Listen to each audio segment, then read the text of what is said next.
To order. So first thing, we have a lot to cover today, and if you remember last time, the chief reminded us that all things are connected. All of nature is connected, and we are part of nature. And now he goes on to say, even the white man, whose God walks and talks with him as friend to friend, cannot be exempt from the concept is the same God. I get chills when I read that. So we'll end with that profound statement. Okay, we don't have anybody on Zoom, correct? Correct. Okay, so we can, okay, let's just go around the table and have a roll call starting with Ms. Kuhn.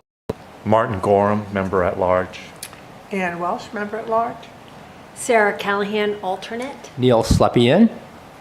Ted Howard, trustees of the trust funds. John Carroll, Agricultural Commission, and I'll have to leave early this morning. Rachel Gazowski from Parks and Rec. Veronique Luddington, Land Stewardship. Okay, Second. thank you, Carolyn. Second by John. Okay. I think a show of hands is sufficient. No, it's not. No, it's not. You gotta go around. We have to go. You were at the meeting last November. I know. You gotta go around. You're right, you're right. I'm very bad at following protocol. Approve. Carolyn Singer, yes. Yes. Martin Gorham, yes. Ann Welsh, yes. Neil Slepian, yes? Ted Howard, yes. John Carroll, yes. Okay, it's approved. Okay, I would like to welcome Curtis Register, but he's not here. So we'll welcome him in absentia and hope that he shows up. Okay, anybody have public? Do you want to make an alternate Curtis's spot? Oh, okay, Until, yeah. if he comes, we can. Oh, that's a good idea. Even though we have a quorum, we can still appoint. Would you like to be Sure, a voting Curtis. member today? Yeah, you can be Curtis. A clean-shaven Curtis. Okay. Okay, anybody have any public comments? No? Okay. All right, now we have to get, this is the meeting where we have to elect a chair. So, who would like to put their name in to be chair? I know, don't all rush in at once. Neil, I think you've done a great job. I'll make the following motion. I move that we appoint Neil Sapien as chair. And I will second that. We should have, is it our term to the chair? I don't know. I think you have to do it every year. We do it to trustees. Oh, So I yeah. assume, I think so it's- yeah, I was told by Karen that it has to be done. nominate Neil. We have to, any discussion? Oh, you're right. Do you accept the nomination? I know. Well, yes, I do. Thank you. I accept it with gratitude and honor. Okay. Okay. So, No, I had seconded, but that's okay. Yes, that's right. We'd already done that. Had to before there was That's discussion. okay, so we have been seconded. We have had the discussion. Gail Carey, yes. Martin Gorham, yes. Ann Welsh, yes. Sarah Callahan, of course. Ted Howard, yes. John Carroll, yes. Okay, thank you very much, everybody. I really have enjoyed working with all of you over the last year, and it's a pleasure and an honor. Minutes taker, At okay. each meeting, we have a minute taker, but I think it has to be in the agenda Official. on who is taking the minutes. Okay, so what should we do? You just said, appoint Marty. Okay, Marty, if you Or accept, whomever I'd like else. to appoint you as the marvelous minutes taker. You've done a wonderful Through job. May 2026. Right. Well, For each meeting. I think, Meeting? yeah, at each meeting, Oh. it has to show in the minutes who's the designated minute taker. So we have to appoint one every meeting? I don't know if you have to appoint one at every meeting, but at least recognize that person and be sure that it shows up in the minutes that they are the minute taker. Okay, I have learned something today, so Marty, please be the minutes taker. Having gone through some of this at the trustees, I'm reminded, oh yeah, we gotta do it this way, we gotta do it this way. You're making sure we're following the rules. I appreciate that. Exactly. Okay, so now we have the pleasure to welcome Brenda Riddell. Is that your name pronounced? Yes, correct. Riddell? Yes, Okay. thank you.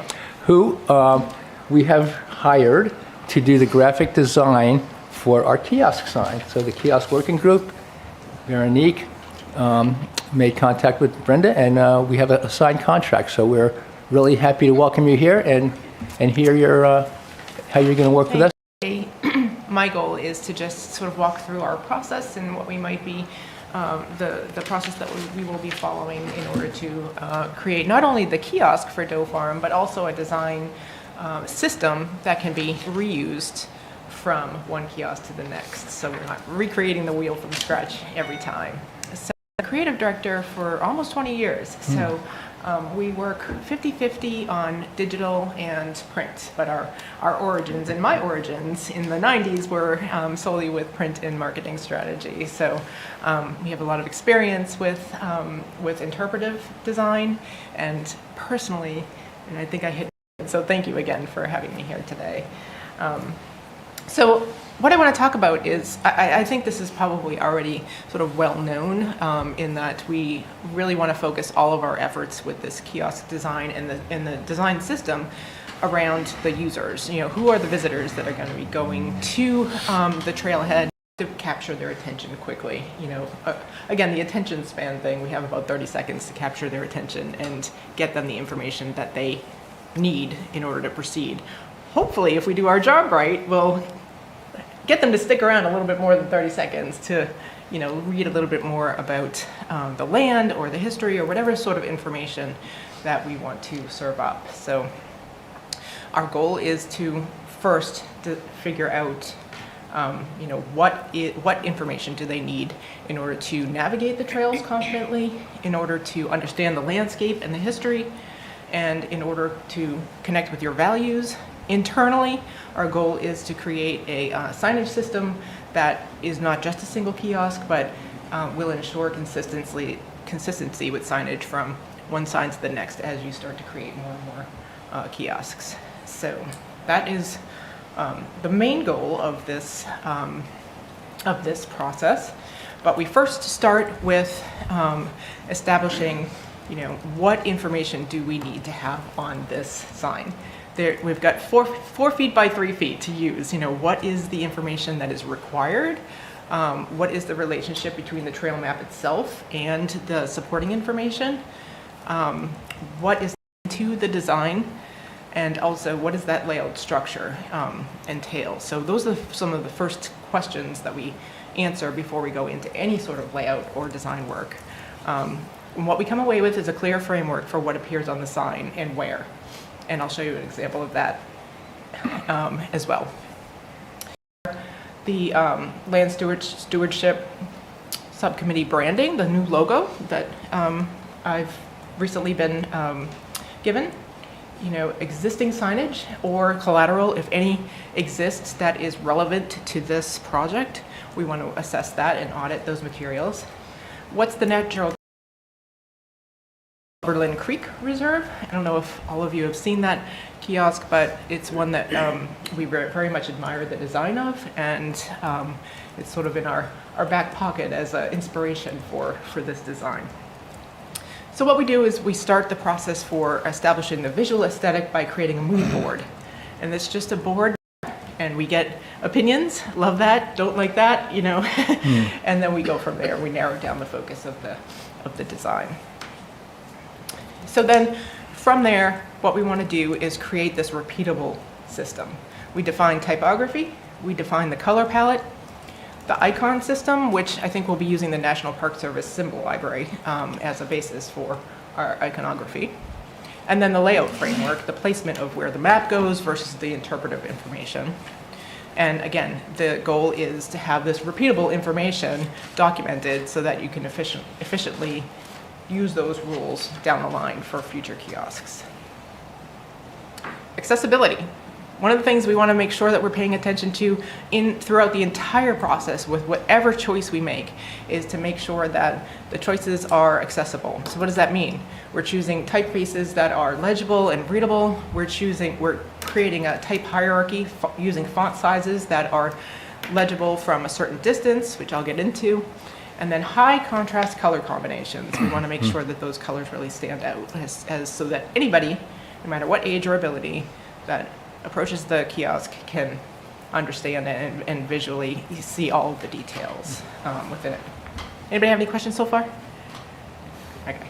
No, but the only thing that I would add to that is for accessibility is making sure that the icons are relatable, because sometimes it's not about the that there's that visual but then there's also, you know, some text next to it so that people can relate to either or both.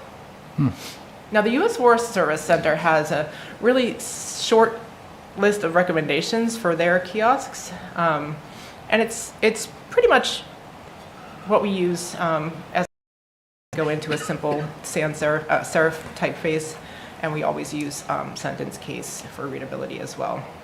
Now, most kiosks are read from 3 feet back. So what we want to do is make sure that we create type that is legible from 3 feet back. And there's a design system in place for the it's in place. Frankly, 72 to 200 point type is a very wide range. So we're going to you basically use the amount of space that we have to work with to make those determinations for the point size. So does everybody feel comfortable with like a 3 feet distance for this particular kiosk from, usually you say from like arm's length away or a little bit for that as well for point size. Then what we do, we just take all of this information. We take the aesthetic, we take the trail map, we take the interpretive information that we've decided upon, the rules, the safety guidance, the icons, and the branding, and we put it all together into the sign. Now this stage should go by pretty quickly because we've made all these determinations earlier in our process. You know, we've already determined what the aesthetic is going to be. We've already determined what the information needs to appear in the hierarchy in which it needs to appear. So ultimately, we have our final kiosk and pre-flooded files that would then go off to a sign manufacturer. And then lastly, what we would deliver is a guideline, a design guideline that is a PDF format that lists out every single bit of information that was used within the sign. So not only, you know, the fonts that were used, the font sizes that were used, the colors that were used, the CMYK values for those colors, the iconography that was used, and where that library exists, so you can, you know, reach out for more. All of that information, logo use, you know, the do's and don'ts of using the logo. All of that information is stored within this brand guideline and then distributed to you as a PDF, so you all can have that for future kiosk builds. Design aesthetic applied to it yet. So I did get permission from them to show it to you, but they said as long as you identify that this is not finished. So this is what we can expect from what I like to call phase one, which is when all of the information is determined about what needs to appear on the sign. The most important bit of information, what's the least important bit of information, but that still needs to be on the sign. And then, you know, what's the nice to haves, which is some of the pictures that we have here.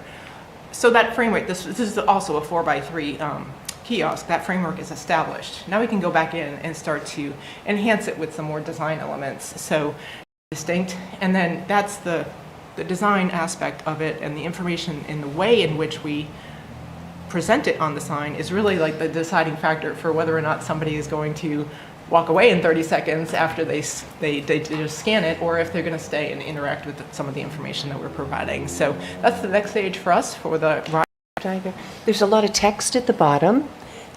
What is that? There is they wanted to put a little bit of history.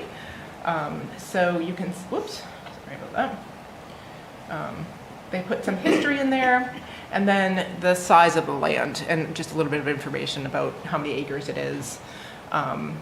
So, you know, it's information that they wanted to provide, but it's, again, lower down on the hierarchy scale, because it's you know, if it's not information that necessarily people have to have before they take away. Now, the before you go information is not final, but it is like, you know, we want people to see the trail map, obviously, and then understand immediately right next to that trail map the information that they need to have before they leave. So, you know, that's why it's placed there. And the font sizes are all, it might not look like it here, but these font sizes are actually 30 point at the full 4 foot by 3 foot size. So they'll be very legible from a 3 foot distance. You know, and then they wanted to do some nicety with, like, we just dropped these images in as placeholders for this framework, but they wanted to, you know, include some information about what people might see or encounter on the trail, which is really nice, just to be able to, like, just have some space to do something. It's like right now that's like the collecting the information, Yeah. and then you're gonna work from there to Design, some right, design. okay. Yeah. What we'd like to do is to enhance the map with maybe some features. I think Leverton Creek had some really beautiful design treatment on the map itself, where you might be able to see some of the animals on the land. They a key. What is, maybe there's some ecological information we can provide on the map itself. We'll figure out a design and how to work that in without it being too interruptive. And then, elsewhere as well, there are lots of other areas that we are going to be able to enhance with design as well. So this is just what I like to call a wireframe. It's just the placement has been put on hold actually for the winter, and we are starting up our conversations this week for the final phase 2 of this. So. Any other questions about this process, or yes? Yeah, well, first of all, I think it's a great process. Thank you for outlining it so clearly. So, as sign from the map part of Yes. the sign. So, is your idea or your plan to, whatever graphic you come up with to identify, to give the personality to our information, is that graphic going to also carry over into the map part of it? Or are we doing the map totally separately? So the map is being generated separately. Well, the actual map itself is going to be separate. Right. Yes. So what are your thoughts, Veronique? Right. We decided here a long time ago that we're going to do 2 signs so we can, update the signs one independent on the other. So Brenda is just doing the informational signs. Okay. And part of your estimate was if we want her to work from the maps, the final maps that we get from the GIS maps, that's another separate project. Okay, that makes sense. So right now, we're just going to concentrate, like we agreed, on working on the informational sign part Okay. with Brenda. for Which now. gives us a wonderful wide open palette for Yeah. information. What will be really important, I think, in addressing, a 4 foot by 3 foot area is to make sure that we cluster information, easy to focus on one specific topic before moving over to another. So allowing for clusters of information and enough white space in between all of these bits of information, details as well, will make it so that it's easier for people to absorb and understand the information that we're providing. Okay. Now, yeah. He's away for the summer. But yeah, so that was kind of like a start of collection of ideas, and we thought, when we first meet as the subgroup review, we could discuss what's needed from there. you Yeah. know, what could we produce more, like, content, so that we can start working on some what we need, and then we figure out, okay, what's the most important information versus what's the least important before we move over to the actual design side of things, or layout, I should say. Yeah, and I think on that mock-up there were a lot of Elliot had gathered all the examples we had shown here and talked about of different signs we liked. So all Yes, together. that'll be the starting point, is to kind of gather any more information that needs to be on there for consideration, and then narrow it down from there. Yeah, okay. And also, I think that you probably are already thinking of this, but this is a good time, Carolyn, for you to get input into what heritage points or information is appropriate for the information part of the sign, and as opposed to the map part of the sign, which will come later. So if you can provide input to the working group now, then that's something Brenda can work in. Yeah, if you want to, we're going to set up a meeting with Brenda as the subgroup. I'm happy to have you join if you're available, or we can. So are you starting, do you have just a few sites you're starting with? And then how much information actually do you? The big kiosk at the parking lot, because there's already that kiosk down farther in the center, but we decided that, Doe Farm warranted having a regular size trailhead kiosk there at the parking. So, And I know, just to throw, so it's a little bit different because we are going to have multiple signs, but the other thing, the main kiosk that's going up at the parking lot. So wasn't there a committee that was going to work on some of those more interpretive signs? Is that correct? I don't know. Did it?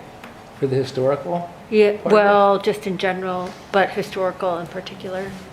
We take, because we'll be moving some of that information that's at that kiosk that's further down, like that quarter mile down, and we're moving that to this one now that's being developed at the parking lot.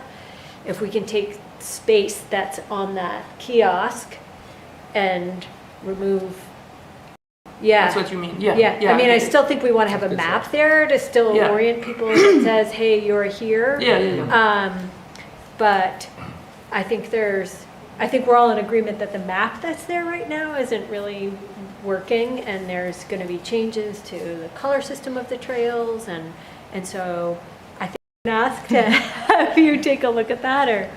And actually, Ted probably knows a ton about that. I mean, just because of all the management that's happened there and the history, because Doe Farm's been owned by it's the oldest piece that the town of Durham has held, First conservation. right? Has conserved. It was from like 1903 or something like that. No, is that right? Somewhere in there, it's over 100 years. Yeah. So the town has owned that piece for a long time, and anyway, and actually a couple of years ago, some of the family members came to visit the old graveyard that's there. They came in from California, and so there's some real cool, I think there's some cool history just about the property, and even if it's the history of the management over the last 100 years, and what it was like before that, and anyway. Yeah, and I think Ted will also want to talk with you about, putting something about the forest management there. At that second one No. versus this one? The one we're gonna Right at the design. parking Yes, lot. absolutely, It yeah. might be helpful to refer, I don't know if everybody has been out to the Doe Farm to visualize this, but there's a long neck with just a road on it. We're talking mostly about the trailhead sign, which I see as kind of welcoming and instructional Yeah. in the sense of do this, don't do that, Yeah. kind of instruction, directive. Whereas the interior sign, where the current one is, I think provides us with an opportunity to provide some more perspective. Yeah, but that would be a different project. Yeah, that's not, a different project, yeah. Yeah, But it well, we're might- having Brenda work on But it is, might give you some kind of sense of what you don't want to bother putting on the Flexibility, first yeah, one. exactly. on the Yeah. first, Knowing that right. you're going to do Right. it on the second one. Yeah. That Yeah. makes sense. Since So I- you've got that Yeah. long, Yeah, and then have several signs down from the trail. different periods. That's a good Oh, idea. that's cool. Yeah. Yeah, Yeah, like you're moving through time. Exactly. yeah. That's really nice. There is a little, has that little green trail been maintained that goes through the old homestead with the graveyard? Because that might not of the whole property at Yeah, that yeah, I second get it. kiosk. Yep. And identify where like what those different structures are that you see, the foundations, and then have the trail with signs that go through time or something like that. I'd like to have a image of what type Yeah, yeah. of, house was there, because Okay. Okay. Yeah, but that's good to think about it in like what we want on the trailhead sign, but also what we don't want specifically maybe there. So that's a good. Yeah, and so I guess I went down a rabbit hole a little bit. I just feel like Doe Farm is about, I think in our other kiosk signs, like Oyster River Forest or Thompson, we're going to want to make sure that any of that historic information is actually on these Yeah, main right. trail kiosks. Yes. Whereas Doe Farm might be different in that we have that second kiosk Yeah. to help like expand the information and have more robust information. Oh, look at that. That's I just- lovely. Yeah. Yeah, I just Brenda, brought what do this you have up. up there? For RISE 400 anniversary, we created a series of interpreted panels. I think there was 12 total throughout the town. And, we had these done first before we started on the trail kiosk signs. So as you can see, if you can remember from some of the colors that we were using in that phase 1 trail sign, we picked up on some of the color scheme that was being used throughout all of these interpreted signs. So these can be found, and there's a map that goes along with them made as well. So we want to maybe even think about when we're creating this design system, what elements might we need for this type of interpretive sign versus, you know, something that might be at a trailhead or something that might be informational about that particular area. So, but yeah, I'm happy to share more of these. We have about 12 of them total, I think. To meet with Sarah, Gail, Linda, and myself. Okay. And nailing down what information needs to be on there. That's really all we need to focus on right now, is just like, what is the most important information, what's the least important information, and then like, how do we use that information within the 4x3 space that we have. So that's really the next step. Okay. Is there a set time where you would really want to have the installation done for this particular sign? Or is there no set deadline? Well, we were thinking fall, you know, to have this first one done. if possible. You know, maybe late fall, you Okay. know, October. What do you think? What do you think? Yeah, that'd be great. I mean, I mean, concurrently, you've got the map as a project too, but you could always throw a temporary map up Yes. there, which is what we did at Oyster River Yeah. Forest, until like a final design map is done, and then and that's the whole point, is that it becomes flexible. Yeah. We can do the kiosk installation and this piece of it, and then add that map at a different time. Right, Yeah. exactly. I know since our conversation, I found there was an example, like the Southeast Land Trust does panels. They've got their title bar like as one of their panels, and then Yeah, they're separate. they're Yeah. separated Yeah. by these, like, you know, wooden slats, like 2x1 inch slats or whatever. And then they've got the map on the left, and then they've got their information panel on their right. And it's fun. It's funny, I hadn't even looked at those. Like, we've been meeting, and I don't think that was an example that was brought up, but Yeah, I don't think so. but it's that I know. concept Yep.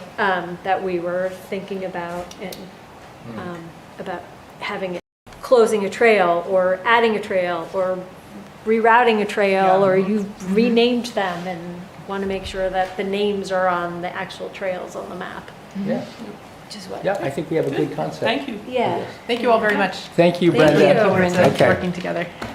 All right. So we'll wait for you to send us some data. Kiosk sign working group update, apart from what we just heard from Brenda. Who would like to? Veronique? Oh. Me? I don't, What? I No, can't no, no, no, remember. you said, There's a lot of apart fingers from getting the pointed work around. we're gonna do with Brent, all busy on different other things, but we still plan on working on the kiosk are already built. They're small 2x3 kiosk, and they are ready to be put in the ground. When we have the sign, and we had planned to do a sign for Milne, for the Milne Sanctuary, a sign for Stephen, and one at the east end of Long Marsh Road, and one at Stolworthy, possibly. So we had talked about it, but I think we had decided on the three: the Milne, Kenny Rottner Bridge, and we wanted to do one at the Oyster River Park. Oyster River Park, Yes, too. So that's something we need to continue working on as a subgroup. Maybe we have an independent meeting from Brenda to work to kind of regroup on that. Can I ask a question? So is the sign information that is going to go on these small kiosks going to follow along with the graphic design that Brenda has come up with? So everything is consistent among all the new signs and kiosks? Is that the idea? That would be great. But It would be that's not what great, we- but we can still work on content and on having all the material ready. So once we have the frame to put everything in, we are ready, you know, so to have everything in there. Yeah, ideally it would be great, because now if we want to follow with the branding, with the logo and everything, it would be great to have things in consistent fashion. So yeah, but I think if we work ahead on the content on those, we'd be ahead of when we have the design system ready to work with. And I think those were going to be more, there wasn't going to be like a consistent map at Milne or Oyster River Park. Right. But at Stevens Woods, you might want to have a little inset map of, To show where we to are. show where Stevens Woods is and the trails and how that connects to the other trail systems. And the one at the eastern end of Long Marsh, we definitely wanted there to be a map there, because trail network. And so it's really dependent on what information specific to that property we want to communicate in a kind of a smaller way at key points that are missing information currently. Yeah. Right. But you Yeah. could Is that use- right? Yeah. Is that, yeah? But you could still use like the same, Color. Graphics for Yeah. all of our signs Yeah. that tie everything together. And, you know, the logo, the town seal, Yeah. our logo. Yeah. Yeah, just everything kind of graphically. But, you know, your point about you don't need to wait to start working on the content information, just get Right. that all ready to go. Right. So, yeah, that's a great idea. And laminated, you know, because they age, we need to replace them. And, you know, when you go hiking on a lot of trails, that's the kind of signs you see. So we have a volunteer who's making all of those. He has a list and he's making all of those, and I'm gonna start installing them. Like that's for like the connector trail that comes from Baudette. There's all these areas where, you know, all like up north, and we see them everywhere. Yeah. And that's an inexpensive way to do signs. We can, you know, they last for quite a while. And most of them, some of them I'm just gonna put in on a tree, and some of them on posts, depending on where it's located. So I think I sent a photo for the Friday updates. We have like 12 or 14 already made. So we're gonna start installing them as I go around different properties. So that's also a little addition to what we already have, you know. Yeah, I think it looks great. It just really ups our game, you know, in terms of our trail, you know, identification, and you know, it looks just really terrific. I think it's wonderful. It's very professional looking. Yeah, it's like the national park. I'm excited about it. Or something. Yeah.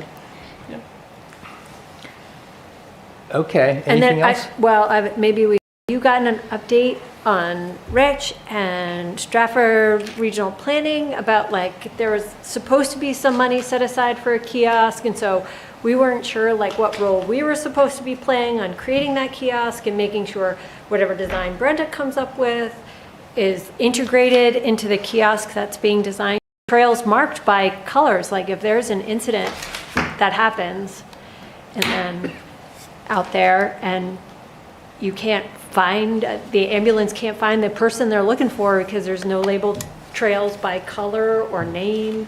Right. And there's no kiosk helping people identify what trails are open. Integration project, so just Okay. curious. So the answer is the money from the NIFWIF money for the outreach that's set aside is for an informational sign about the restoration process. So it's basically they're gonna do a new sign. You know, there's that big sign. I don't know. They got a quote from Brenda, but I think they decided not to go with her because they're going with a company that does the design and the production of the whole sign at once. That's like all man-made materials, and so I don't know where it's at because the last email was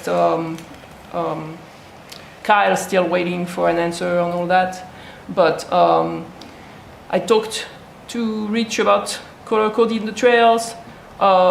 Now that my office, if anybody didn't know, is at the fire department, and I've known Dave Emanuel for years, so it's great. And he actually wants me to do some presentation on some of the properties. They have a lot of new firefighters there that I'm not from Durham, don't know the trails. And I actually talked to him about that, about the color coding the trail. We also talked about like, you know, some places they have like markers that say like, you know, you're 0.4 mile from the trailhead, from the parking lot, things like that. So I'm hopeful that with his support, we can definitely get that going and finally do that at Wagon Hill. Because for me, I guess some people don't see the need for it, but I feel like you, Sarah, I feel it's needed. Like, I don't understand, like when you tell people, okay, meet me over there by the water, you know? I mean, it's very confusing there, I agree. So there's no pushback, there's just, it doesn't seem there's an interest to,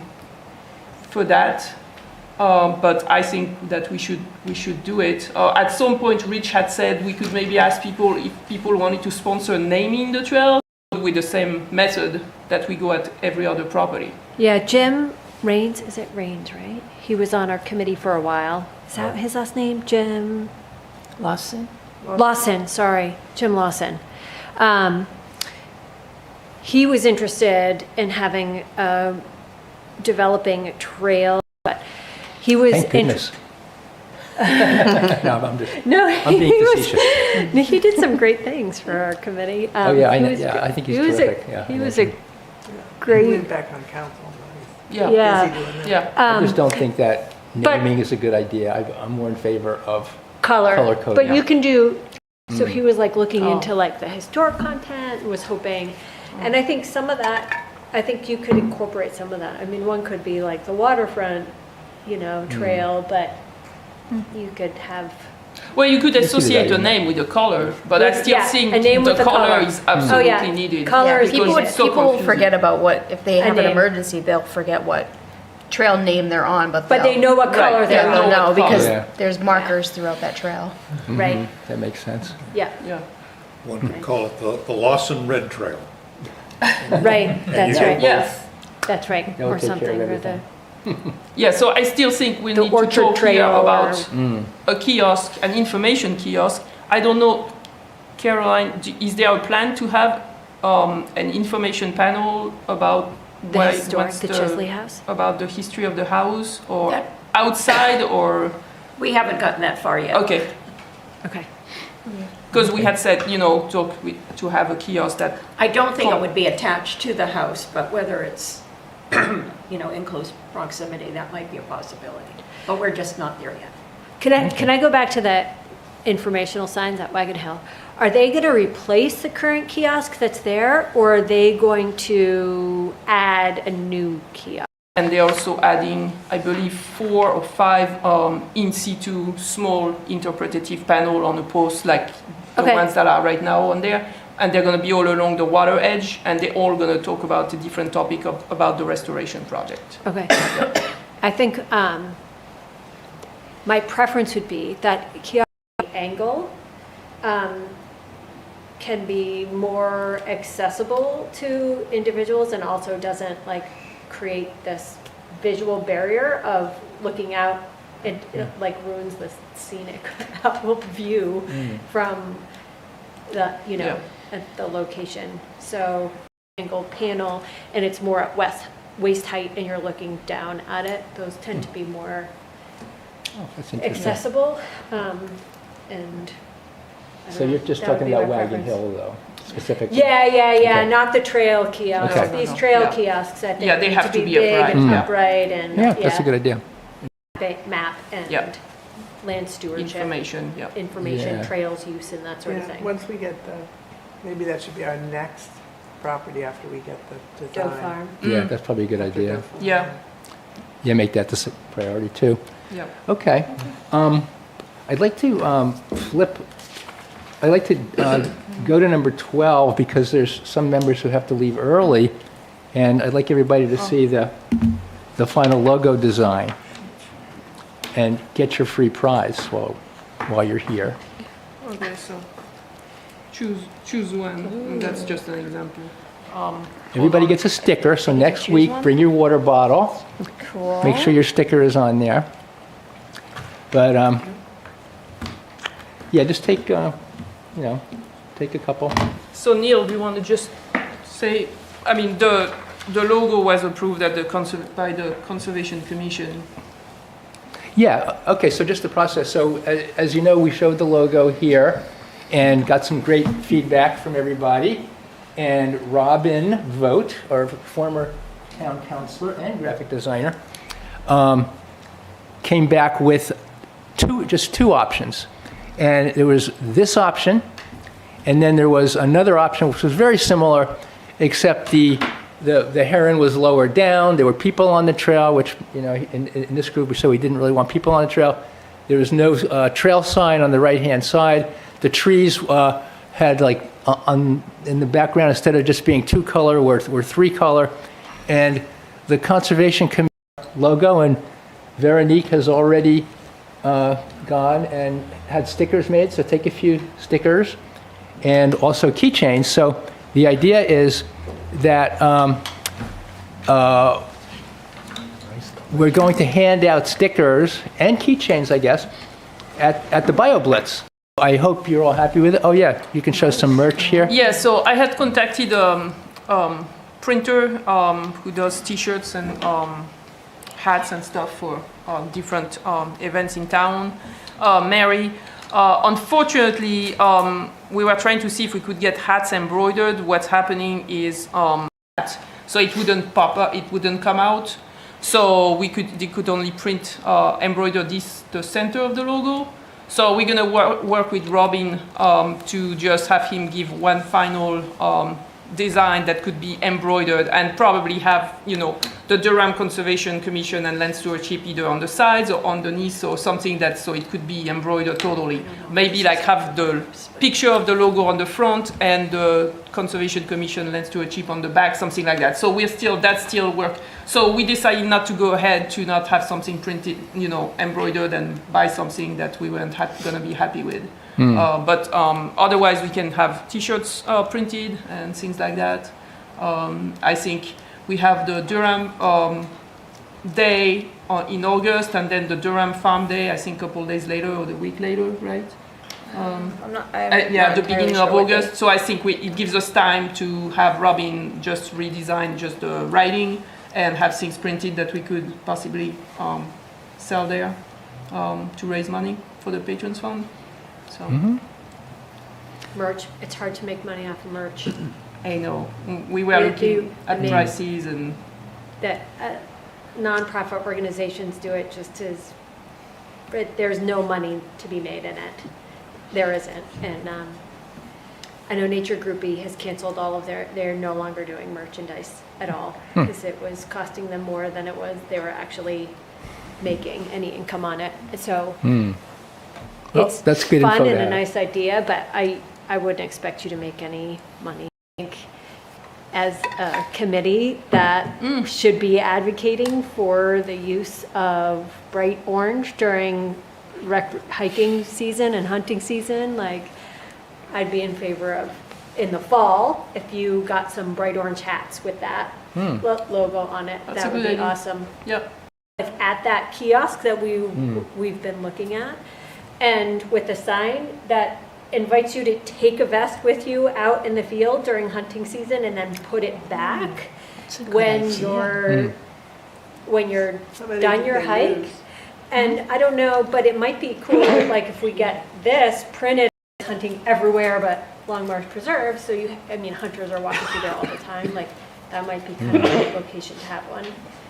Or Oyster River Forest. I wouldn't put them everywhere, but there might be a couple where you just put 4 out. And ask people to take one and then put it back when they're done. And that raises the awareness too. It raises the awareness. Convenient target on their back. That's right. Bright orange. Yeah. Okay. All right. If you walk away from it, we'll fight. Yeah.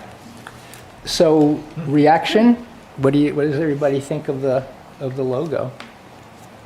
Like it? Thumbs up? Thumbs up? Okay, good. I also, well, the other thing is with the trail stewards, they have patches, right? Yeah. Like, so this would be a great way to there you go. incorporate, like there were patches all given out to like the trail stewards, the volunteers that, say that they're a volunteer. I know, and I just had like a bunch remade. Oh, you did? Well, yeah, because Sally needed some for the swap shop, so we just like bundled the order. But that's the first thing I thought when I was looking at those. I was like, oh.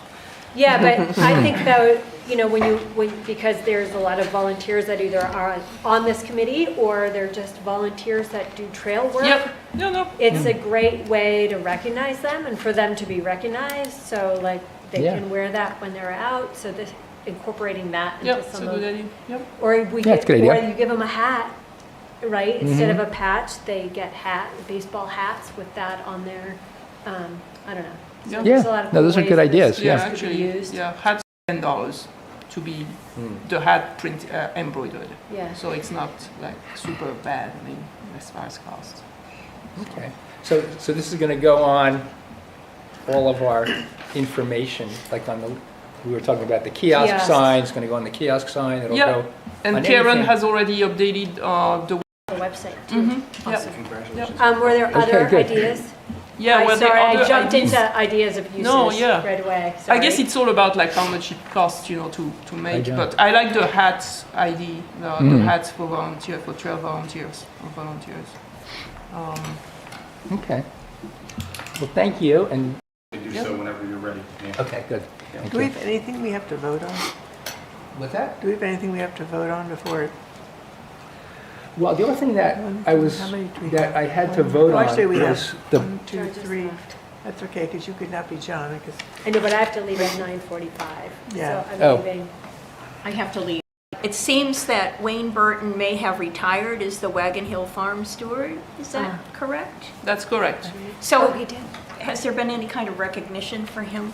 He did it, I think, for a number of years. oh, that's an interesting question. Yeah. No, there has not, that really hadn't been thought of, Okay, because, at least not by me. So what do you recommend?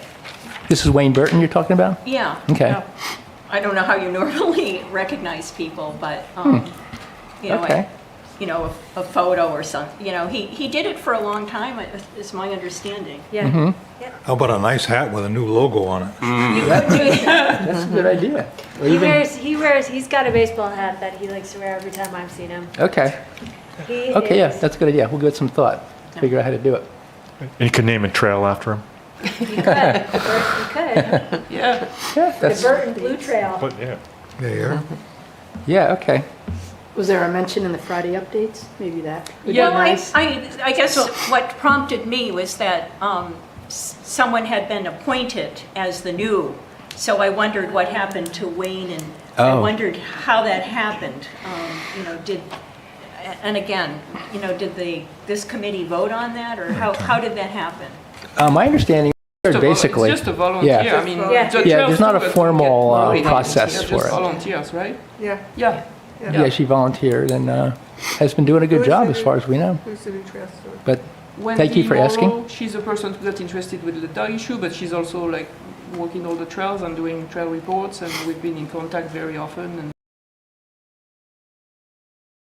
That would be helpful for the next meeting, just to, yeah, there might be folks here that don't understand how that Okay. process Mhm. happens, but it is volunteer. It's like Okay. people say, hey, I'm really excited about doing this, and Veronique follows up and says, great, we could really use someone at Thompson Forest, and pairs them up with a property.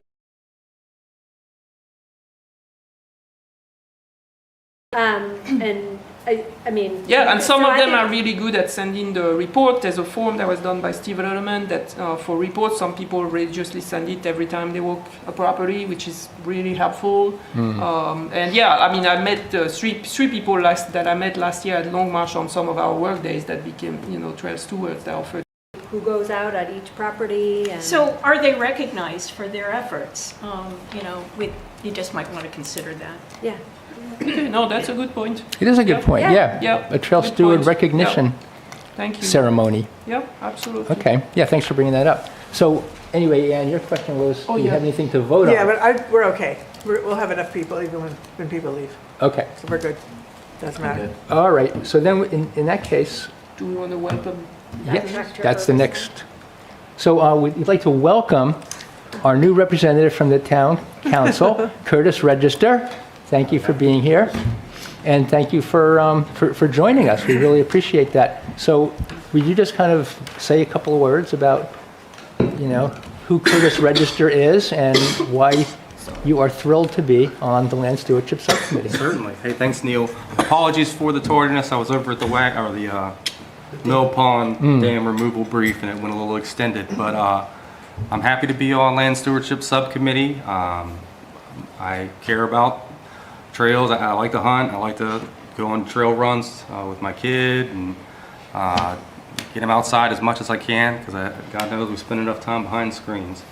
And I'm just excited to learn the area, because I feel like this is such an important time, and encouraging the community to come out and support and experience it. I also think it could be a driver for its own ecotourism and trail tourism.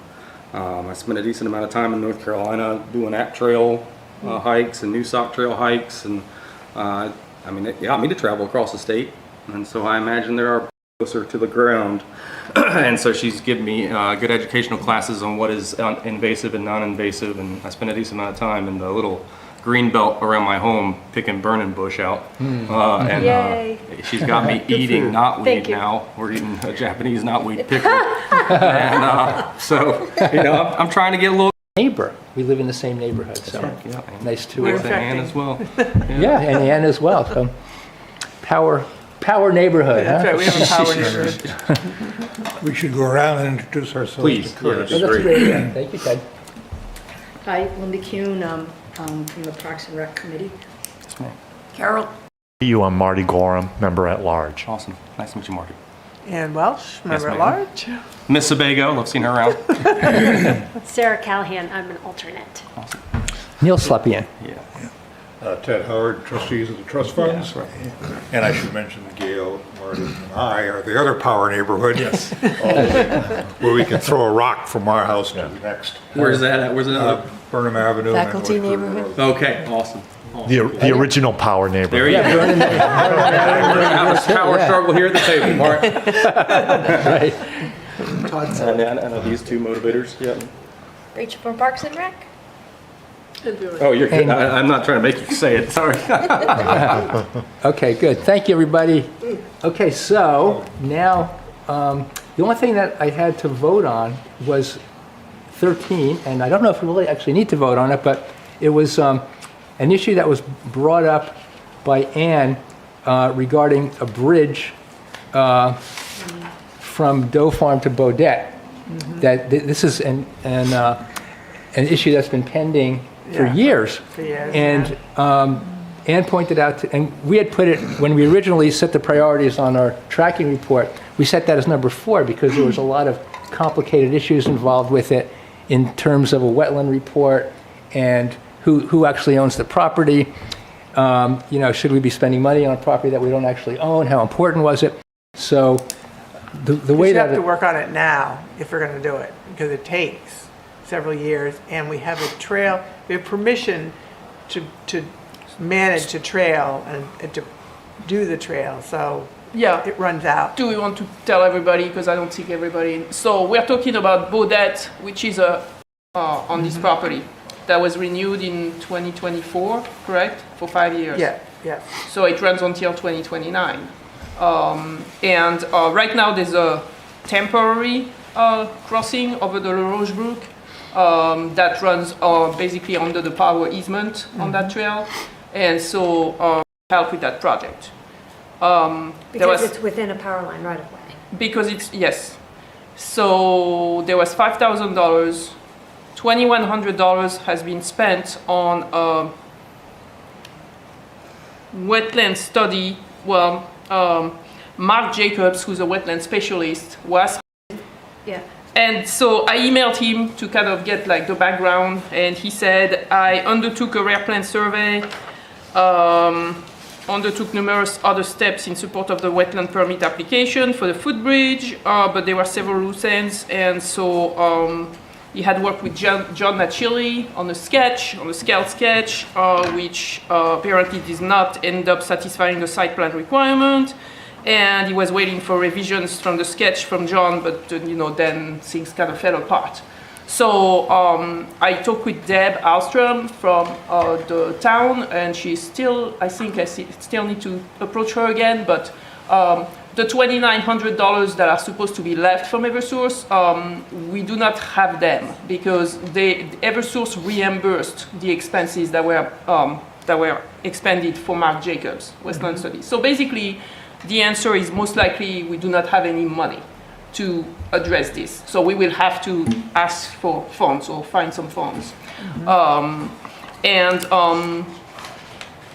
would like to take a walk with you, Anne, at some point so you can tell me from memory the location that you are looking at.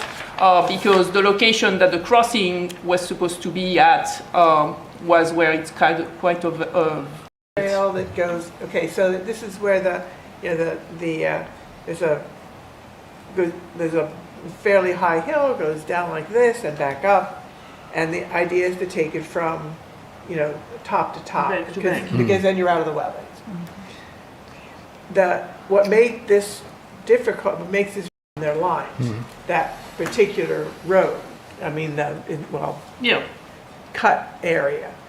So any bridge that's put in has to either be out of the way of their trucks or whatever goes through, and the big mats that they put down then when they're working, or that's what just the design didn't quite work.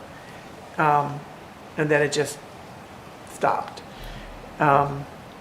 So we're really sort of at beginning stages here. We need to get an engineer and to go down and look with that. So that would have taken us off of that particular part of the river. But Yeah, I think maybe so Ellen would know. I walked out there a couple times with John Naturally because I was trying to move him forward on updating those plans for Mark.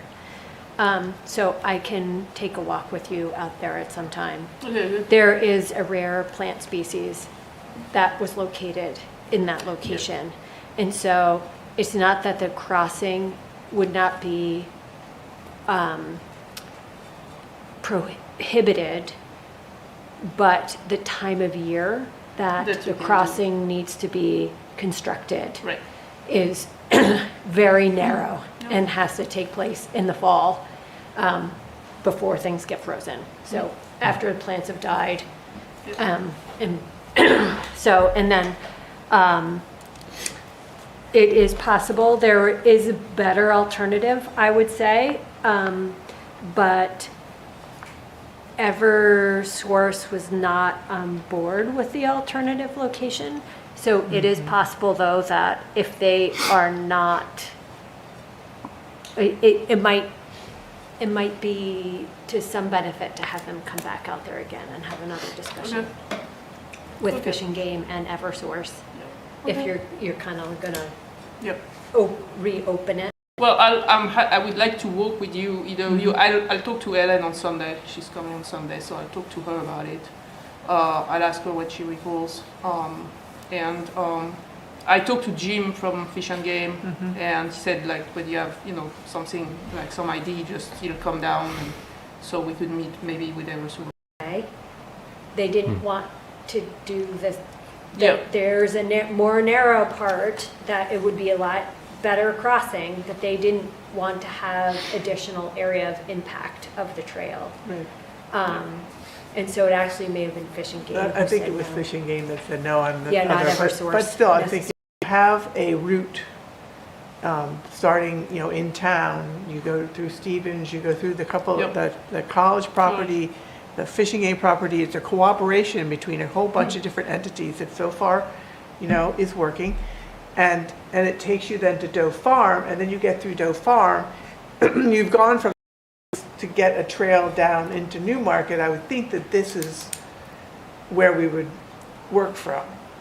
And there are some potential, anyway, it just seems to me that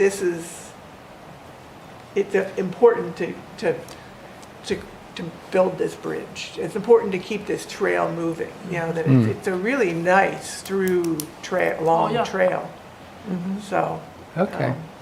And one of our priorities too, wasn't it, connectivity between trails? Right. So this is a good example. And I know it's important for rec too. So I know you were speaking with Ellen about, Newmarket also, the Conservation Commission is interested in. Right, because they're acquiring the connectivity. Rosa Follett's property, which part of it is on Durham land. So we're talking about once the property is acquired, then we can talk about connectivity with the Rosa property. Okay. So what priority would you like to see this move to? I think it has to be a one. I think it has to be working on currently. Okay. So it's up to you. I don't know if we need to vote. We can vote on any the other priorities, but I can just change it. I can just change it. Are there other projects that will get bumped down? Like what projects will get? So just in general, we have the priorities that have already been set and established. So I'd like, if we're going to change priorities, for everybody to be aware of the change in priority and to vote on it, so we know what's being worked on. From Fish and Game or from, before we move it up, where we're starting to bump other things down, I'd like to know a little bit more about potential costs, delays that could happen, Eversource's willingness to do X, Fish and Game's willingness to do Y, whatever. I have a visual of where that is, but I don't necessarily have a map in my head. I think it's probably worthy of it, but I'd like to know a little bit more and get some feedback from some of the other partners that we'd have to talk to first. If one of those parties say, yeah, no, we're not doing that, but I don't want to be pushing the wave, the tide out with a broom. Yeah. Okay, so you're saying we don't have enough information at I'd this like point. some more information, location, potential, a rough estimate of broadly of cost, and the willingness of our partners in this particular endeavor to say yes. So we would need to have a Fish and Game meeting first. What do you think about that, Ann? Or at least a phone call to Fish and Game. I don't think you're going to get an estimate of cost until you get farther along and have, you know exactly where you are, but certainly the willingness of partners, and that would. Yeah, some indication of a 0-1. Either this can go forward or it can't. Yeah. And I think. Yeah, so I'm happy to work on that, and I think that's find a out good- kind of the ins and outs first, and talk to Jim again, try to contact Eversource. I don't know if anybody has a contact from that. Train probably does. Yeah. Hello, Rich. And then go from there, and so hopefully come back to the next meeting and give you more. I I'm just can looking put for up a a map with the short-term- location and take a year or something. So if we start at least getting the information, gathering the information now to be prepared. So, yeah. I haven't been out there in a while, but there used to be a temporary footbridge. Yeah, there is. Yeah. That always it's fine. got washed away, At this time of year at regularly. this time of year, regularly, and then Put back. you would be chasing. So, and plus we haven't had much precipitation, so it's fine this year. It was Yeah. fine last year too. But like you say, it's just a simple crossing. Yeah. So. Would a site visit make sense for those interested parties to see what we're talking about? Don't all jump at Yeah. once. No, I was just thinking, Makes sense. All right, so we'll hold off on a vote of changing priorities until Yeah. next meeting. Okay, good suggestion, Ted. Thank you. Thank you, everybody. I need Okay, bye. Thank you. Thank you, Sarah. Okay. We do have a vote on the minutes. yeah. Yeah. Yeah. Okay. Yeah, let's We do still that. have a I think we're quorum? still a quorum. Yeah, 1, 2, 3, 4, 5. 3. We're good. Okay. Okay. Yeah. So nobody locked going over that. And Yeah, I have to correct that. maybe just so everybody knows what the number one priorities are right now. So if we do bump anything, we would. That's what we might be bumping, because it's a little hard to see, so you might have to verbally go through it. And also, just so everybody knows, this is up on the town, what is it called? It's on Microsoft Access?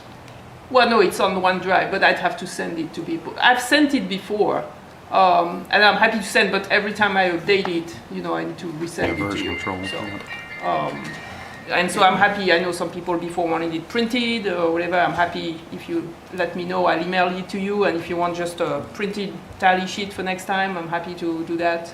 I'm just trying not to waste paper. Yeah, maybe just the number one priorities for every meeting, so everybody can see it, because okay, go ahead. So basically, that kind of recoups my report. So I'm gonna try not to overlap too many things. So priority one were building benches, installing the new benches. We started installing them at Doe Farm last week. We're continuing. I'm gonna install some at Thompson Forest with the kids from the Service Palooza from the middle school next week. When we do our work day, person from the town, and he's gonna give me 5 days with the equipment. He's gonna go with me once to make sure I do everything right, and then let me run with it. And so the goal is for me to map the trails and all the amenities, or the historical sites or bench, have that done by the end of June. So we haven't started yet because Steve was using the equipment on a number of other projects in town, and he's gonna come back to me at the end of this week and give me 5 days, 5 dates that I can have the equipment. So, so that's really one of my big color coding of the trails. So I was planning to do that with Elliot, but Elliot's away, but I'm planning to still try to work that with Neil. And if anybody else is interested in brainstorming on that, there's way too many like little loops, you know, there's too many different colors. Like we could, some trails can be regrouped in just like one color trail. Long March on June 6th, I'm planning to replace the bug bridge on the yellow trail, and that's the lumber's being delivered next week. I think I emailed everybody. I already got 2 of the trail stewards from Long March and a couple other people volunteered to help transport the lumber because it's quite heavy and it needs to be hand transported from the trailhead to the yellow trail just because of location. I'm hoping that this project will be completed on June 6th because I need to write the report to get the funds reimbursed from the Great Bay Partnership program because there was a grant that Sarah applied for a couple years ago, and this needs to be like concluded. We're gonna replace the kiosk roof at Long March also on that same date. I'm going to install trail counters at Baudette and at Doe Farm, and that kind of connects with the project with what we've just been talking about. And so that over the summer, we can see how many people use the trail, and it's always good to have kind of like quantify what's going on there.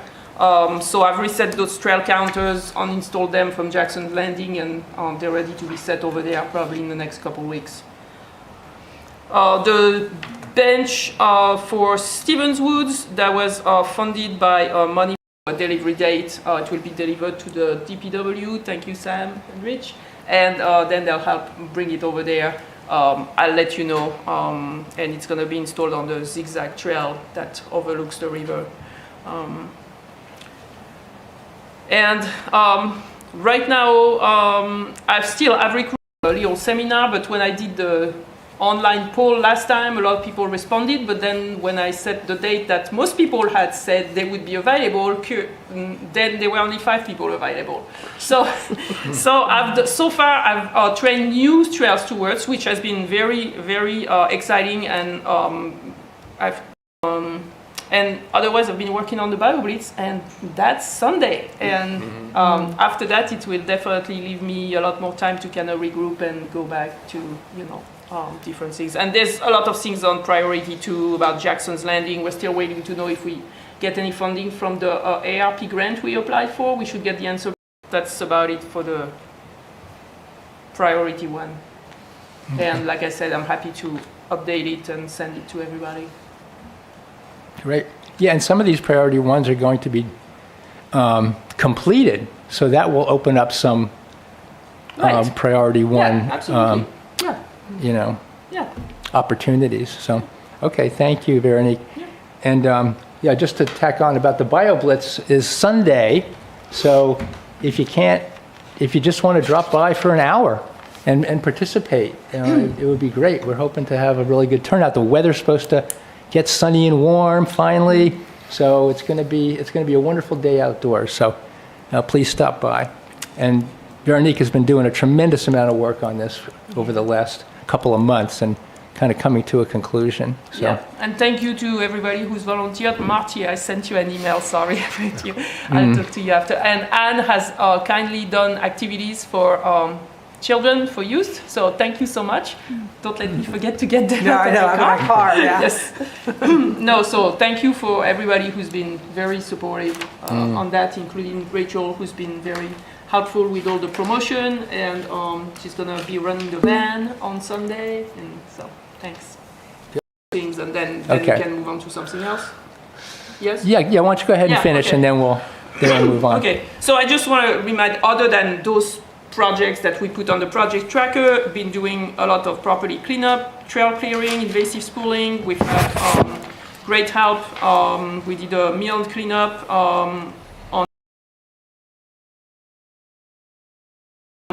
I'll pass this on. They designed a pamphlet. They mapped invasives on town property or UNH property around the Oyster River. And that was great. We had great engagement with mostly local people from the faculty neighborhood, but it was a great opportunity. Then I worked with the 77th, 8th grade. Worked at Doe Farm with the scouts and a number of volunteers from this community. We did some cleanup, pulling invasives. And then I worked with the community church youth group. We were going to work on putting garlic mustard behind the school, but it ended up being raining. So they helped design that I had flagged. Upcoming work days, I sent everybody an email. May 21st, I'm working with 77th graders for Service Palooza through the middle school. It's from 9:30 to 1, and we're going to be pulling invasives at Thompson Forest again, because that's the group that came in October, and they love it. I'm working with the Rotary group, and they should be able to have like 6 to 8 people that are going to also help with that. So it should be great.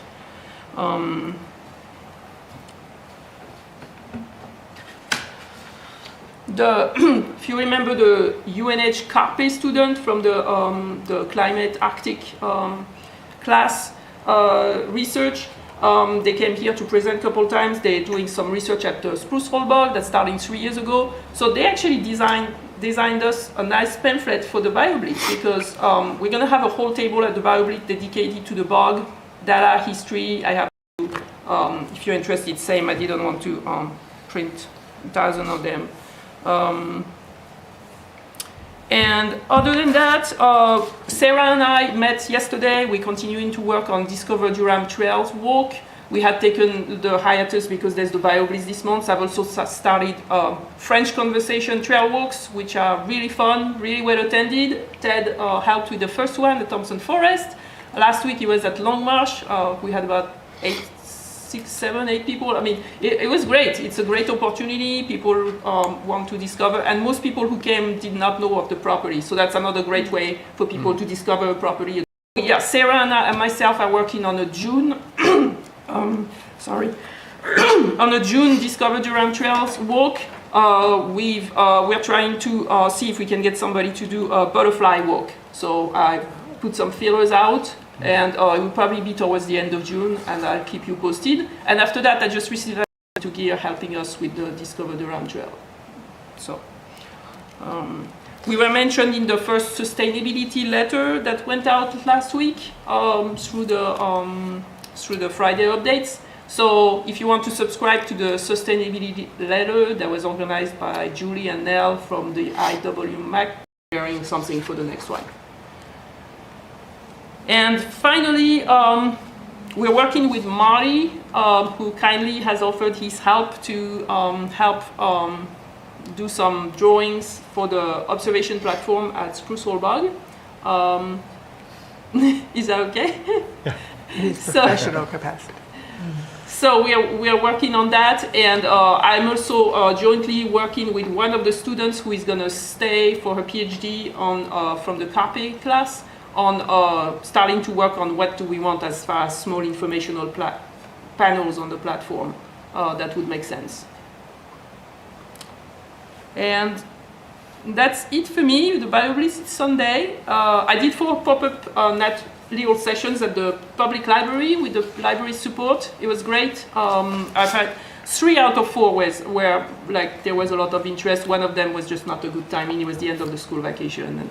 But I got decently good interest, so I basically promoted the BioBlitz and got people to engage on iNaturalist, on put it on their phone, participate in our project. So hopefully that will have helped us, draw some people to the event. So. Very good. Thank you, Veronique. And any questions for Veronique? No? Marty, do you have an approximate time that you might, or date that you might have an initial drawing for the platform? Are you thinking about that? I think it'll probably be a couple of weeks from now. Okay, a couple weeks from now. Yeah. Okay. French trail walk, that our own Ted Howard is fluent in French, which is quite admirable and interesting. I would not use the word fluent. Better than survival. Okay, well, that's As a language teacher of mine once said. So, moving back, I should say, instead of moving on, I'd like to do a quick recap just to close the loop on the herbicide application roundtable, which took place on March 25th. And the participants were Todd, Rich, and Nick Benyon from Rich's department, from the New Hampshire Department of Mathis Cove Road neighborhood was Barrett Miles, a woman named Felicia, whose last name I don't know, and Allison Jumper, who was the one that originally brought this issue to us. And just to remind you, the issue was the spraying of Roundup or also known as glyphosate, on the Japanese knotweed in the right-of-way. And they were concerned about that for two reasons. One, because they felt that they weren't given notice that was being done. And then as they started to look into it, they were concerned about water well infiltration and children playing in the knotweed. The fact that, as Curtis noted, knotweed is edible. And so what if somebody who didn't know that glyphosate had been sprayed on the knotweed made it into a jam or something and then put it on their toast? So that's number one. So anyway, we made a commitment to the neighborhood that we'd have a roundtable about it. So that took place on March 25th. So I'd like to ask both Rich and Todd to give your thoughts on what transpired and then what the ultimate conclusion was. So Rich, would you like to start? You can join us at the table. I didn't bring any of my notes. Just off the top of your head. I thought it was a good meeting. It's productive. We had some good conversation with the neighborhood. I will say you made a couple comments about notice. Just so everyone's clear, we do that on occasion when we have large stands of Japanese knotweed. I think you remember Doug and David Russo had indicated that the only way to effectively control knotweed stands is through treatment with glyphosate. They indicated that hand pulling, smothering, different techniques for mechanical removal were just ineffective in the right-of-way. They indicated maybe that would be more suitable for smaller stands on properties that don't have the same impacts as right-of-way. So, for example, wing plows and of glyphosate to an aquifer, and there was a lot of conversation around that. And David Russo had pointed out that it binds very tightly to the soil, and they don't have any evidence that that glyphosate contaminated water adjacent to a water resource. They actually do measure that, and they find that the rodeo or whatever product they're using with glyphosate is there for a very short period of time, and they want to see it there because that's what will control the invasives in that area. But we did commit to refraining from any type of treatment of Mathis Cove Road. There was some discussion going back a year or two ago that the neighbors on Mathis Cove would actually deal with any encroachment of Japanese knotweed into the right-of-way or anything that would impact sight lines or ability to walk on the roadway without being in danger of traffic. So I don't think that there was a follow-up commitment of that, so we'll have to just keep our eye on that, but we will refrain from any treatment on that roadway of glyphosate. Okay. Todd, is there anything I missed or anything that you recall that? No, only to the extent the knotweed becomes a safety hazard to the roadway that we would manually cut it and then remove it according to best practices. Right. Mm-hmm. Okay.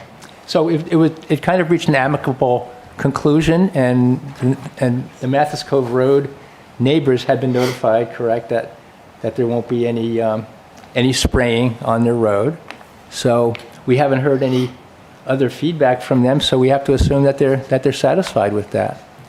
So I think it was very successful. I think that was one of the goals, reach that commitment and that resolution, so I thought they would be satisfied. Okay, great. Thank you very much for your participation and your help in that. I really appreciate it, and Todd, you too. Well, and I think one of the factors is that the Japanese knotweed extends well beyond the right-of-way onto the private property. So even our application on the right-of-way did that as well. Okay. Yeah, and I think the question which may or may not come up in the future is, will other neighborhoods feel the same way and bring that issue up? And does the town at some point want to take up the discussion at the town council level of, they say that they don't use any chemical treatments, but what do you think about that, Rich? I know you have had some informal I think that's information. more, from what I understand and what's been shared with me, that's more of an aspirational policy. There's some instances where it's just necessary and there's no other alternative of, controls, chemical controls. That is not always our first choice either. There's many times that we will do mechanical removal. I just heard Veronique talking about the service palooza and actually doing, hand pulling of different types of invasives. We'll do that as well when it's appropriate. But like I said, the Japanese knotweed, the only way to control that based on, experts in the industry, and these are regulatory authorities, is through glyphosate. Okay, well, good. Thank you very much. And I think we've come to a good conclusion on that. Okay, so I'm confused slightly. I gathered that what we had was an agreement that it wasn't being done this year. We're talking about a No, permanent... that would be moving forward. Going forward? Yeah. Okay. We hadn't used it this year at Right, all, or okay. last year. All right. So moving forward, we will avoid that on Matthews Cove Road. Okay. Just to be clear on that. Question. If there was interest in looking at policy regarding using these chemicals at the town level, where would that be discussed? Would that be discussed here? Would it be discussed Conservation Commission, Town Council? How would that? And the feeling at the time after talking it over was that for many of these plants, there wasn't really another practical approach to dealing with them, particularly on our conservation lands, other than the spraying application. And so what we committed to do was to be very sparing and thoughtful about how we use such chemicals. Committed applicators, they're the only people who are able to apply it in town. And in terms of all of our conservation lands, we're very thoughtful with our conservation management plans about how we apply it. And if we can do manual pulling, we do. If that's just impractical, then we'll revert to another technique. But alternative products to address weed control, et cetera, and we just found they were ineffective. And it becomes a person power issue as well. If we're, the spray applications by the licensed applicator cut down substantially on man hours. We have developed about 4 or 5 years ago a standard operating procedure which details it really our integrated vegetation management program, which doesn't default to chemical spraying. We would default to something like any IBM would do, mechanical removal, different types of control.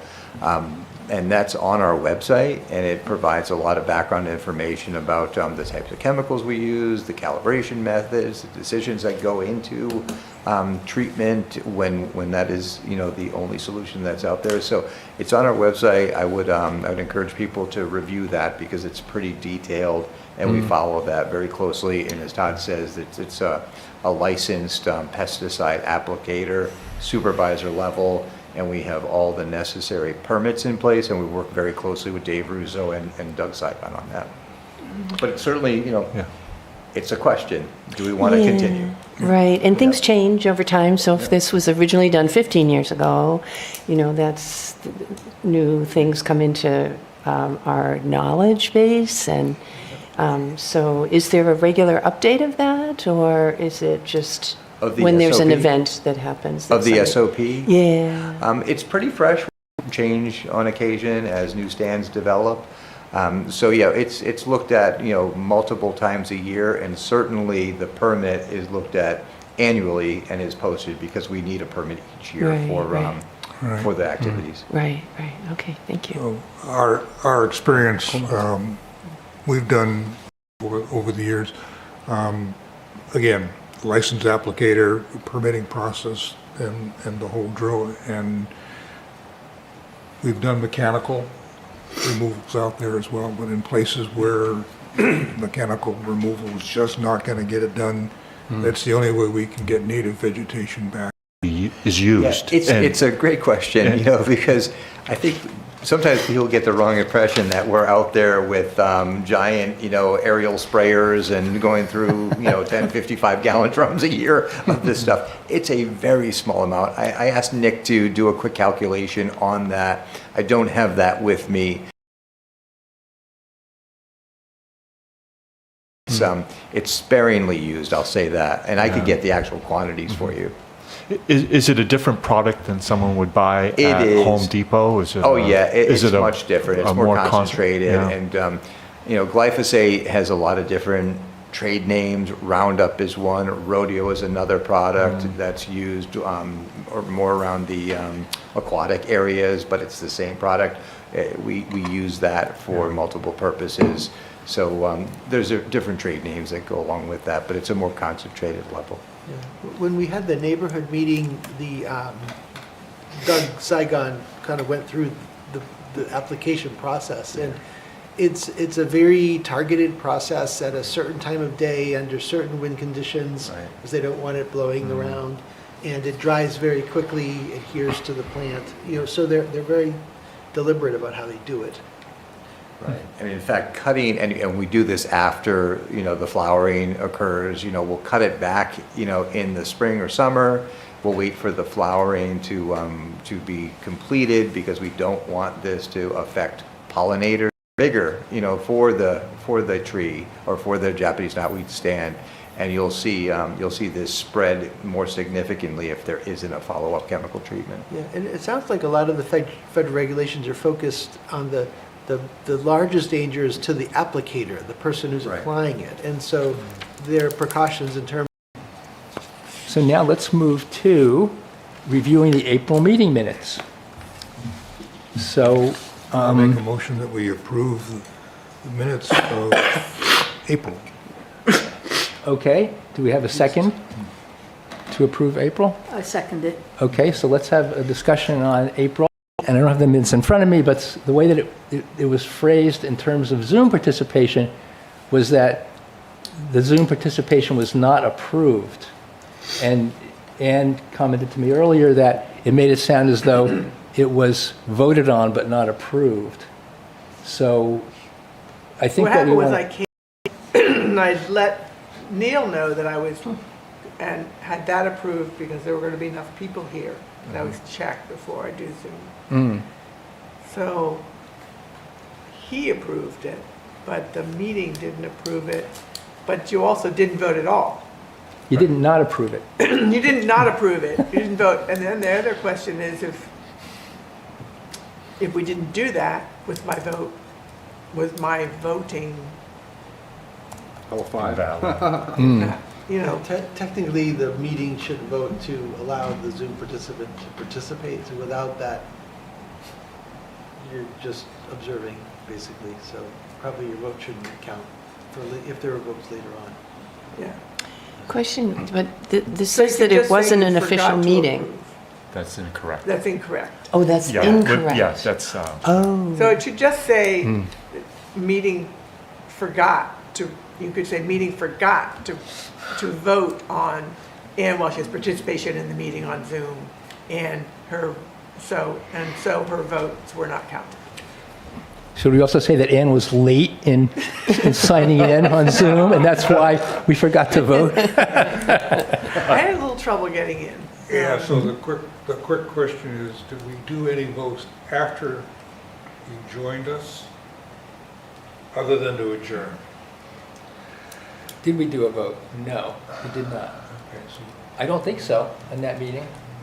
Did we vote on anything in April?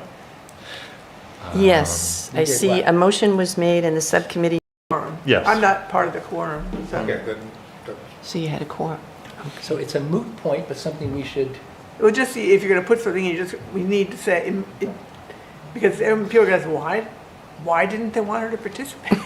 You know, just say It does that beg the question. meeting forgot to, Yeah. yeah, Point on the agenda, we'll just go back to it. yeah, you And- just and have vote. to say. Yeah, what I heard was Chair Slepian chose to exclude Ann. Yes, you heard that. And I guess there's been a couple of these. There's one back in. Yes. I guess I'd always start reading when there's actually bulk. I don't actually look at the top of the thing because I never. As amended. Okay, as amended. Do you second that phrase, Yes, as I amended? second it. Okay, so let us vote. Linda, please start. Do you vote? Linda Kuhn, I vote yes.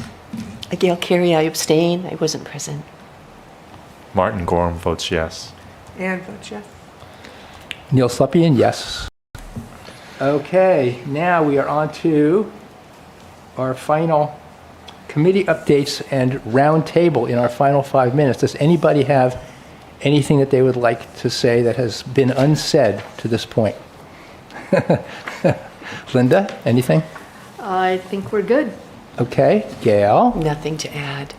Mr. G, Same. They don't. okay, Ann. I'm good. Well, I have something, and that is that Cardin Welsh kindly pointed out to us that there was a warrant article in 2003 that where the voters approved by 77% to, and he pointed out that there's $880,000 left unspent, and that there was a request made by a resident of the town to, I don't know how you would put it, wipe that off or not have that available anymore. And frankly, and so anyway, he suggested, and this will happen, that we write a letter, and I'll write the letter on behalf of the subcommittee and the Conservation Commission. I spoke to Dwight about it, that we would like the town council to. Have not yet issued the debt, so it's not as though there's an account with cash in it. It's an authorization to bond an additional amount, which if we did do would affect the future tax rate, because there'd be principal and interest payments on that debt. But the authorization Actually authorize the money. And there are other ways that we came up with in order to raise the money that didn't actually have to be bonded. Okay. So, because it came up during Stevens, I know, and it came up, maybe it was Stevens was the last time I remember it being sort of, yes, You know, there of the was. 2.5 million, there's less than half of it. That's still. And I think sort of the people thought that sort of what we had intended to do with that money, which was sort of the entryways to the town, sort of, was done. And then the one piece of property that we didn't sort of nab was kindly donated to us by Dennis Meadows. So, it's another question of whether or not, what the town was attempting to do at the time was pick up any property or, pick up. Yeah, no, at that time, there was a long list of conservation sensitive properties that the town and our conservation partners in the Seacoast were interested in potentially preserving. And there were landowners in conversations with some of these conservation groups about preserving their land.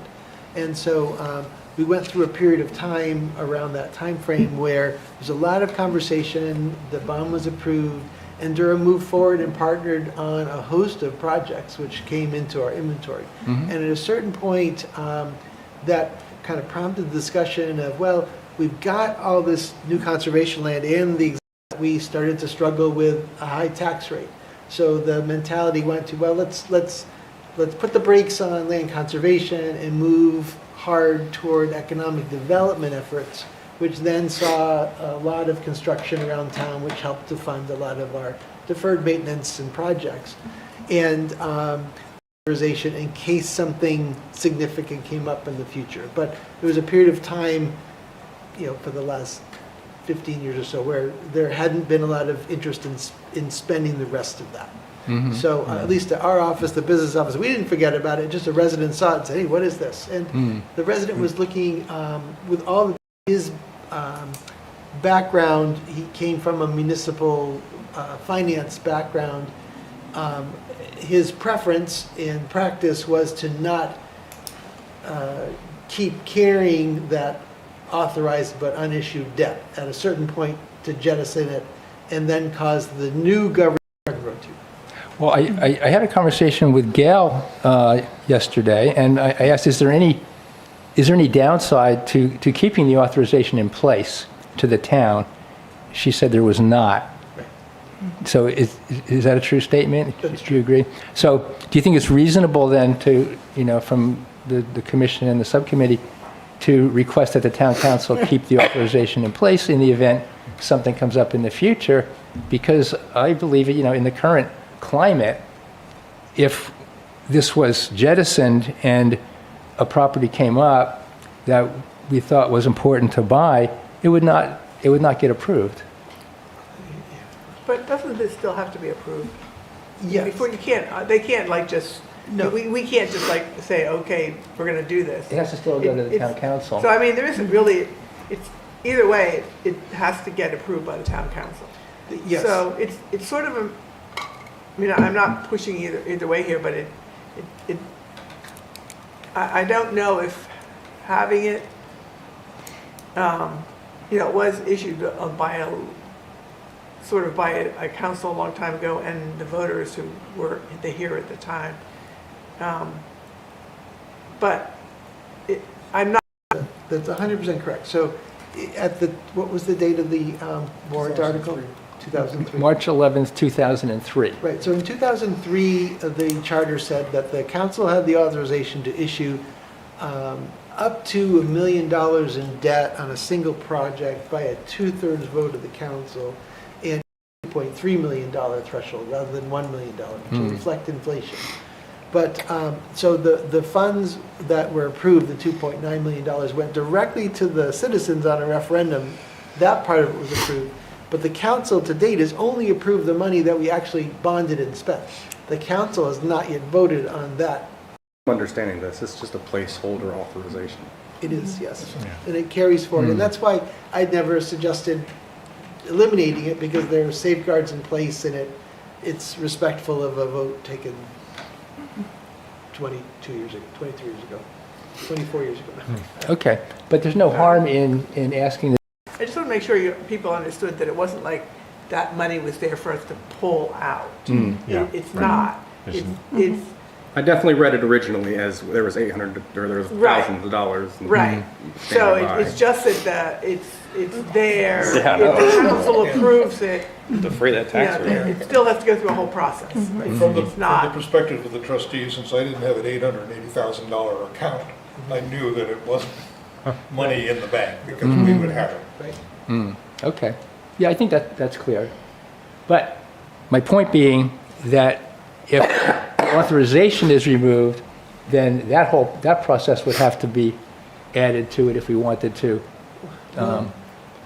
use some of the money. I mean, if the council decided, if a new project came up and if that money wasn't there, and the council decided it wanted to bond an $880,000 conservation project, the council would have to do the exact same thing. They'd have to hold a public hearing on doing it and take a 2/3 vote. So I see. there's no difference. Okay. So there's no downside either way. Right. Okay, well, I'm still going to write that letter. It can't hurt, right? It would seem that those types of votes should have a sunset. It should have probably have said that the money Indefinitely. The authorization exists. until Yeah. 2013. Yeah, 10 years, and then it, Yeah, that's a smarter thing. That makes sense. rather than have things like that. Yeah, that's the sort of thing that I'm hoping that folks who want to get the income, because what happens is the principal gets too small to generate enough income to actually do anybody any good. Yeah, what do you do with The that? inflation just eats you right up. So at some point, you got to say, the purpose of this scholarship donation has been satisfied, the money now goes from point A to point B, and you can spend it all having these little tiny other kinds of things. So if the council was to decide to extinguish this, amount, they'd have to go through the exact same process. So extinguishing it would get right at what you're suggesting, which is why the resident raised the issue to begin with. So it's just something that's carried forward. Something. Yes. I just want to run through. So since I've got the council responsibility, I figured I'd just regurgitate it here for y'all's essay as quick as I can. So as we're going through the council process, we're meeting again on Monday. We're currently going through the goals process. That's probably going to be another 2-3 session back and forth. Town council budgeting and mitigation of the tax rate impact is probably the #1 item on the town council's list this season, which means any asks for money need to be very deliberate, detailed. And I have seen the work that Chair Slepian does, and he does a very good job advocating to the council, whether it's through coordination or through the paperwork. It makes it easy to say yes. Just keep that up. And Veronique and this panel also should be aware that you're going to need to protect your job. And so that means documenting the coordination efforts, the performance, as much as you can to show how much benefit you're adding to this committee and to the town through the efforts that you're doing. I'm not saying you're on the chopping block, but everything is under microscope currently. And we need to be very precious of what we value. For Mill Pond Dam, I'll go through a little bit of that since I was just attended about an hour of it. But essentially the work should start either as early as 1 June or as 15 June. That's the duration for this, or the estimated start time depending on the fish, completion of their fish run, and is expected to be substantially complete by November of this year. They're going to come back in the spring to monitor and supervise and make sure there's a quality control of the embankments and the impoundments. And then there's a 5-year contract for invasion next summer. Are there questions on Mill Pond Dam? Yeah, in the Friday updates, Todd has mentioned a shortfall in the total budget project. What piece of that, I'm guessing this is a phased thing, there are several things that are done, and what piece is not funded, and what are we looking at? Referendum, the town had provided construction estimates based upon that time, but acknowledged that we couldn't predict for inflation. Right. Inflation is taking place. We also estimated that we'd be successful in bringing in 50 to 60% of the overall project cost. And what we lost was an additional $1.3 million, which would have let us not only complete the project, but have some money left over to start with the next phase, which we were hoping would be the removal of a